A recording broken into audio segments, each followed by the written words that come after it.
Hello प्यारे विद्यार्थियों, तो कैसे हैं आप सभी। आज के इस वीडियो में सामान्य विज्ञान से संबंधित 30 महत्वपूर्ण प्रश्न लेके आया हूं। अगर आप लोग किसी भी प्रतियोगी परीक्षा की तैयारी कर रहे हैं तो ये सभी प्रश्न आप लोगों के लिए बहुत महत्वपूर्ण होने वाले हैं। तो प्रश्न संख्या 1 से शुरू करते हैं। प्रश्न संख्या 1 है, समुद्र के पानी से नमक निकालने के लिए निम्नलिखित में से कौन सी विधि अपनाई जाती है। तो क्या हो जाएगा इस प्रश्न का सही उत्तर। समुद्र के पानी से नमक निकालने के लिए निम्नलिखित में से कौन सी विधि अपनाई जाती है। तो प्यारे विद्यार्थियों, इस प्रश्न का सही उत्तर हो जाएगा वाष्पीकरण, जो कि विकल्प बी में दिया गया है।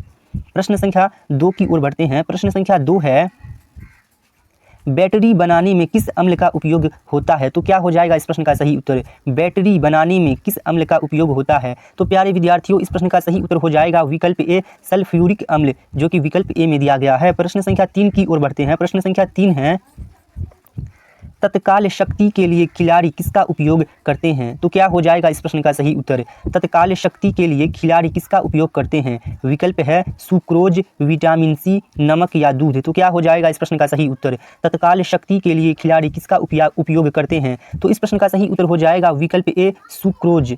प्रश्न संख्या 4 है, निम्नलिखित में सबसे अधिक कोमल कौन सा है। तो क्या हो जाएगा इस प्रश्न का सही उत्तर। निम्नलिखित में सबसे अधिक कोमल कौन सा है। तो प्यारे विद्यार्थियों, इस प्रश्न का सही उत्तर हो जाएगा हीरा, जो कि विकल्प बी में दिया गया है। निम्नलिखित में सबसे अधिक कोमल हीरा है। प्रश्न संख्या 5 की ओर बढ़ते हैं। प्रश्न संख्या 5 है, दूध की शुद्धता किस यंत्र से मापी जाती है। तो क्या हो जाएगा इस प्रश्न का सही उत्तर। दूध की शुद्धता किस यंत्र से मापी जाती है। तो इसका सही उत्तर हो जाएगा लेक्टोमीटर, जो कि विकल्प ए में दिया गया है। दूध की शुद्धता को लेक्टोमीटर से मापा जाता है। प्रश्न संख्या 6 है, बल्ब का आविष्कार किसने किया था। तो क्या हो जाएगा इस प्रश्न का सही उत्तर। बल्ब का आविष्कार किसने किया था। तो प्यारे विद्यार्थियों, इस प्रश्न का सही उत्तर हो जाएगा विकल्प सी, एडिशन।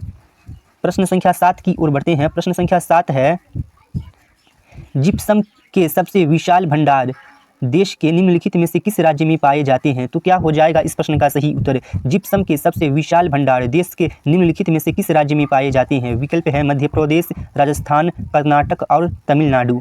तो इस प्रश्न का सही उत्तर हो जाएगा राजस्थान, जो कि विकल्प बी में दिया गया है। प्रश्न संख्या 8 है, डोलोमाइट का महत्वपूर्ण उपयोग किस उद्योग में होता है। तो क्या हो जाएगा इस प्रश्न का सही उत्तर। डोलोमाइट का महत्वपूर्ण उपयोग किस उद्योग में होता है। तो इस प्रश्न का सही उत्तर हो जाएगा लौह इस्पात उद्योग, विकल्प बी सही हो जाएगा इस प्रश्न का। प्रश्न संख्या 9 की ओर बढ़ते हैं। प्रश्न संख्या 9 है, वह गैस कौन सी है जो अक्रिय होते हुए भी स्थायी नहीं है। तो क्या हो जाएगा इस प्रश्न का सही उत्तर। वह गैस कौन सी है जो अक्रिय होते हुए भी स्थायी नहीं है। तो इस प्रश्न का सही उत्तर हो जाएगा रेडान, जो कि विकल्प बी में दिया गया है। वह कौन सी गैस है जो अक्रिय होते हुए भी स्थायी नहीं है। तो इसका सही उत्तर हो जाएगा विकल्प बी, रेडान। प्रश्न संख्या 10 है, कोशिका में माइटोकॉन्ड्रिया पाए जाते हैं। तो इस प्रश्न का सही उत्तर हो जाएगा कोशिका द्रव्य में, जो कि विकल्प सी में दिया गया है। प्रश्न संख्या 11 है, निकोटीन पदार्थ किस पौधे में पाया जाता है। तो क्या हो जाएगा इस प्रश्न का सही उत्तर। निकोटीन पदार्थ किस पौधे में पाया जाता है। तो इस प्रश्न का सही उत्तर हो जाएगा तंबाकू, विकल्प ए सही हो जाएगा इस प्रश्न का। प्रश्न संख्या 12 है, पोलियो रोग किस वर्ग के रोगाणु द्वारा होता है। तो क्या हो जाएगा इस प्रश्न का सही उत्तर। पोलियो रोग किस वर्ग के रोगाणु द्वारा होता है। तो इस प्रश्न का सही उत्तर क्या हो जाएगा। विकल्प ए है विषाणु से, विकल्प बी है जीवाणु से, विकल्प सी है कवक से और विकल्प डी शैवाल से। तो इस प्रश्न का सही उत्तर क्या हो जाएगा। पोलियो रोग किस वर्ग के रोगाणु द्वारा होता है। तो इसका सही उत्तर हो जाएगा विषाणु से, जो कि विकल्प ए में दिया गया है। संख्या 13 है, टाइफाइड तथा पेचिश रोग फैलते हैं। टाइफाइड तथा पेचिश रोग फैलते हैं, किससे फैलते हैं। वायु प्रदूषण से, जल प्रदूषण से, स्थलीय प्रदूषण से या रेडियोधर्मी प्रदूषण से। तो क्या हो जाएगा इस प्रश्न का सही उत्तर। तो इस प्रश्न का सही उत्तर हो जाएगा जल प्रदूषण से, विकल्प बी सही हो जाएगा इस प्रश्न का। टाइफाइड तथा पेचिश रोग जल प्रदूषण से फैलते हैं।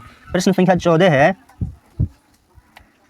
पोमोलॉजी के अंतर्गत किसका अध्ययन किया जाता है। तो क्या हो जाएगा इस प्रश्न का सही उत्तर। पोमोलॉजी के अंतर्गत किसका अध्ययन किया जाता है। फलों का, फूलों का, शाक सब्जियों का या वनों का। तो क्या हो जाएगा इस प्रश्न का सही उत्तर। तो इस प्रश्न का सही उत्तर हो जाएगा फलों का, जो कि विकल्प ए में दिया गया है। प्रश्न संख्या 15 है, जीवन की मूलभूत इकाई क्या है। तो क्या हो जाएगा इस प्रश्न का सही उत्तर। जीवन की मूलभूत इकाई क्या है। तो इस प्रश्न का सही उत्तर क्या हो जाएगा। विकल्प है कोशिका, अंग, उत्तक, नाभिक। तो इस प्रश्न का सही उत्तर हो जाएगा कोशिका, जो कि विकल्प ए में दिया गया है। जीवन की मूलभूत इकाई कोशिका है। प्रश्न संख्या 16 है, 50 से 80% कोशिका में पाया जाने वाला पदार्थ है। तो इसका सही उत्तर हो जाएगा जल, विकल्प डी सही हो जाएगा इस प्रश्न का। प्रश्न संख्या 17 है, कोशिका का शक्ति स्रोत होता है, किसमें होता है कोशिका का शक्ति स्रोत? तो इस प्रश्न का सही उत्तर हो जाएगा माइटोकॉन्ड्रिया, जो कि विकल्प ए में दिया गया है। प्रश्न संख्या 18 है, डीएनए के दोनों स्टैंड जुड़े होते हैं, तो किससे जुड़े होते हैं? डीएनए के दोनों स्टैंड किससे जुड़े होते हैं? तो इस प्रश्न का सही उत्तर हो जाएगा हाइड्रोजन बंध द्वारा, जो कि विकल्प बी में दिया गया है। डीएनए के दोनों स्टैंड हाइड्रोजन बंध द्वारा जुड़े होते हैं, विकल्प बी सही हो जाएगा इस प्रश्न का। प्रश्न संख्या 19 है, हल्लीकर नस्ल की गाय का मूल स्थान कहाँ माना जाता है? हल्लीकर नस्ल की गाय का मूल स्थान कहाँ माना जाता है? तो क्या हो जाएगा इस प्रश्न का सही उत्तर? विकल्प है बिहार, मैसूर, उत्तर प्रदेश और महाराष्ट्र। तो इस प्रश्न का सही उत्तर हो जाएगा मैसूर, विकल्प बी सही हो जाएगा। लेकिन कभी कभी विकल्प में मैसूर न लिखकर कर्नाटक लिखा रहता है, तो आप लोग इसे भी ध्यान दीजिएगा। प्रश्न संख्या 20 की ओर बढ़ते हैं। प्रश्न संख्या 20 है, गाय की जो नस्ल अधिक दूध देती है वो है, तो कौन है? गाय की जो नस्ल अधिक दूध देने वाली है वह कौन है? तो इसका सही उत्तर हो जाएगा साहीवाल, जो कि विकल्प बी में दिया गया है। प्रश्न संख्या 21 है,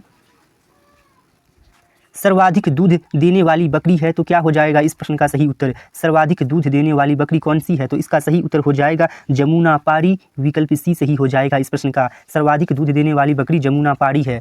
प्रश्न संख्या 22 है, ऊन के लिए विख्यात पशु पश्मीना क्या है? भेड़ है, खरगोश है, बकरी है या याक है? तो इसका सही उत्तर हो जाएगा बकरी, जो कि विकल्प सी में दिया गया है। ऊन के लिए विख्यात पशु पश्मीना बकरी है। प्रश्न संख्या 23 है, भारत में सर्वाधिक भेड़ किस राज्य में पाई जाती है? तो क्या हो जाएगा इस प्रश्न का सही उत्तर? भारत में सर्वाधिक भेड़ किस राज्य में पाई जाती है? तो इसका सही उत्तर हो जाएगा राजस्थान, जो कि विकल्प बी में दिया गया है।